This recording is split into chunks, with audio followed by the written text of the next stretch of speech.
balita naman, ngayong araw magkakaroon tayo ng Saku Race! Pero hindi lang po basta-basta Saku Race dahil with the twist. Talagang bardatulan, merong traidura, at merong tulakan! Tama ka na! Tama ka na! Sa Saku Race na to, meron tayong dalawang upuan doon. Ang goal lang natin ay makuha ang upuan at maitayo lang dito sa finish line at ayun ang mananalo. Yan. Tabunan natin! at isa lang ang makakatanggap ng 1,000 gigas! Okay, so per batch, meron tayong 4 na players. At dahil dalawa lang ang upuan, dalawa lang din ang makakapasok sa championship round. Introducing ang ating first batch, ang mga Jumbo Hotdog! Jumbo Hotdog, kaya mo ba to? Jumbo Hotdog, are you ready? 3, 2, 1, go! Uy, bagsak!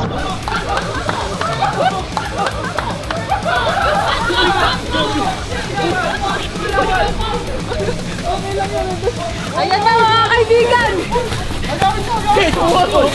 Ayan na! Uy, bawda na pa ako! Pangino po! Oo, yung sasakyan! Sige, sige!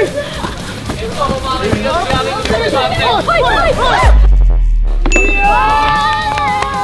Safe na si Yari, mga boss!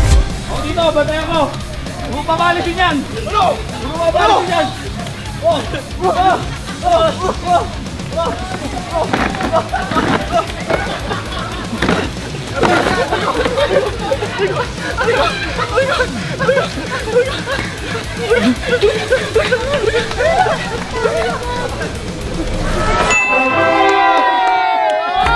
Dahil dyan, kitang-kita sa first round ang nakapasok si Jumbo Hotdog Irwin at si Jumbo Hotdog Yang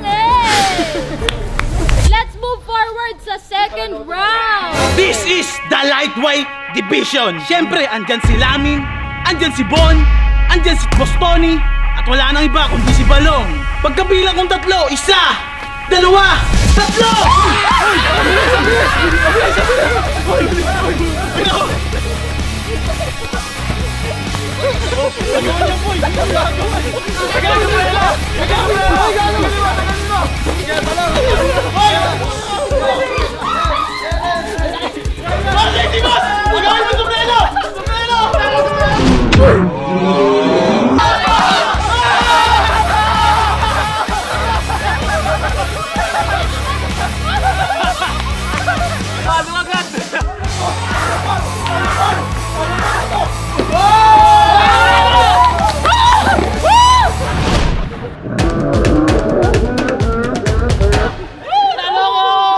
mas inuno pa yung sombrero kasi sobuhan. Kulang yan, tinira yung weakness ko. Okay, so it was a close fight. Pero kung titingnan nyo kung sino ang last touch, sa ang panalo. Replay! Uy, si Balong yung boy. Kitang-kita sa replay! Ako yun! Paano? Hindi pala ako. Sino sa kanilang 3 So love-love? ang panalo ay si Laminsu at si Boston. Uy! Kaya naman, sa third round ang maglalaban si Lamin, si Bostoni, si Irwin at si Yang Okay, so magsisimula na ang semi-final round. Semi-finals! Are you ready? 3, 2, 1,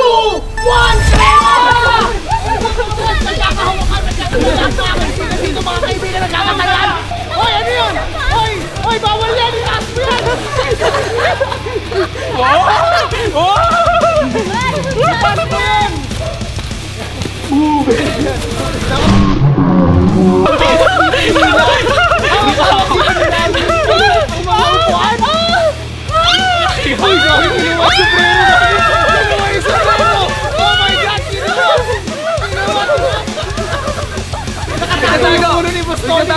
Ayan, sinuot na ulit!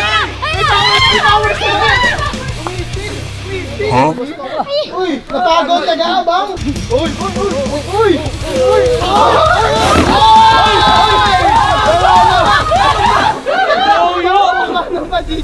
Okay, at sa kabilang banda, meron pa rin dalawang bonding na nagtatalo doon. Kuya, gusto mo patalo. Ano ba yan? Ayoko! Matirang matibay. Aray ko!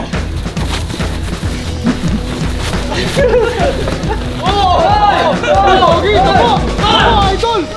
1, 2, 3! Uy, grabe talaga natin! Sabay na lang, sinabi!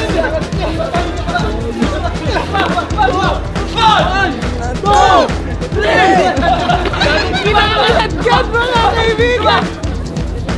Abot! Walang gusto magpatalo.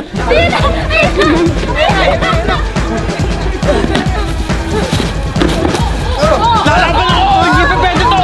Sabuhan, ay!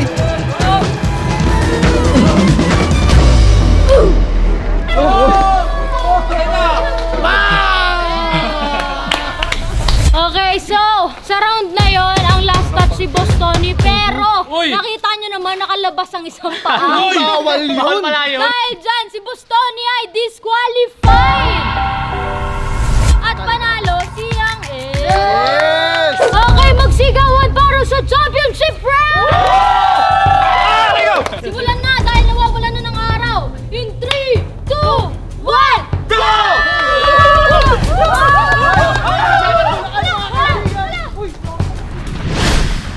Bakit kaya ganito ang strategy ni Erwin? Yun yung tinatawag na the abanger's strategy. Mag-aabang ka lang sa finish line, pagbalik niya, balyahin mo. Sa totoo lang, pinapakita ko kung baboy na to kung gaano ako kabilis eh. Mataba man ako pero maliksi ako. At alam kong dito habang may gagawin kong masama at pangdadaya. Ay, nagkakalapitan Ayun na, ayun na. Ito kasi, sumali ako sa competition na to para patunayan sa buong mundo na mas malakas ang may extra rice kesa sa one rice lang. Baboy versus baboy Ramo. Iniisip ko na lang papalyahin ko to pero masyado siyang malaki. Pero alam kong kakayanin ko.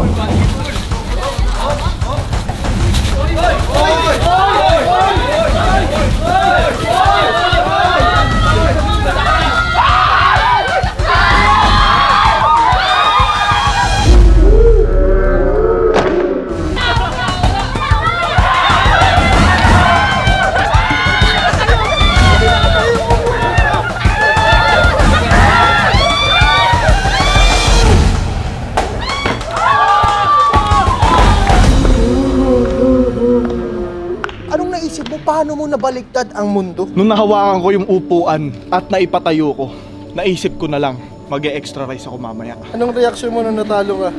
Malungkot. Kala ko, ako na. Pero, di pala. Hawak ko na yung tagumpay. Kaso, naagaw. Congratulations kay Erwin!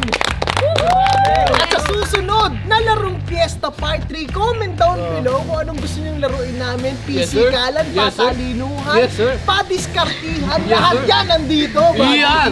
BG, magkita-kita ulit tayo sa susunod na larong Fiesta sa BG House! Peace out! Subscribe!